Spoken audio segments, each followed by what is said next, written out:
Hello everyone, welcome to Sanmarga classes. ಸೂಕ್ಷ್ಮ ಜೀವಿಗಳು ಮಿತ್ರ ಮತ್ತು ಶತ್ರು ಪಾಠದ 9ನೇ ಪ್ರಶ್ನೆ. ತರಕಾರಿಗಳ ಸಂಗ್ರಹಣೆಗೆ ಅಳವಡಿಸಿಕೊಳ್ಳಬಹುದಾದ ಒಂದು ವಿಧಾನ. ತರಕಾರಿಯನ್ನು ಸಂಗ್ರಹಣೆ ಮಾಡಬೇಕು ಅಂದ್ರೆ ಯಾವ ವಿಧಾನವನ್ನ ಅನುಸರಿಸಿಕೊಳ್ಳ ಇಲ್ಲಿ ನೋಡಿ ಆಪ್ಷನ್ ಇದ್ದಾರೆ. ಉಪ್ಪನ್ನ ಸೇರಿಸಿ ತರಕಾರಿಗೆ ಸೇರಿಸಿಬಿಟ್ರೆ ಸಂಗ್ರಹಣೆ ಮಾಡ್ಲಿಕ್ಕೆ ತಪ್ಪಾದ ಉತ್ತರ. ಓ, ತರಕಾರಿಯನ್ನ ಘನೀಕರಿಸಲಿಕ್ಕೆ ಸಾಧ್ಯ ಇದೆಯಾ? ತರಕಾರಿ ಇರುವುದೇ ಘನ.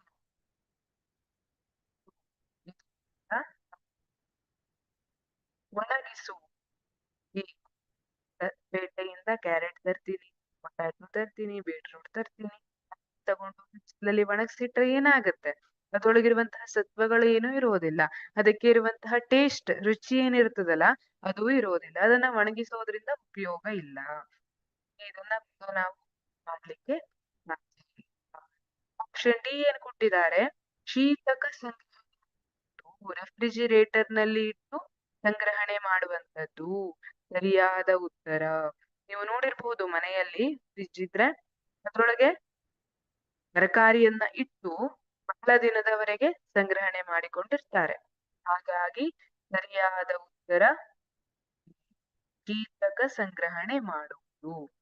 ಇಲ್ಲಿ ತರಕಾರಿಗಳನ್ನೆಲ್ಲ ಫ್ರಿಡ್ಜ್ ಅಲ್ಲಿ ಸಂಗ್ರಹಣೆ ಮಾಡಿರುವಂತ. Thank you.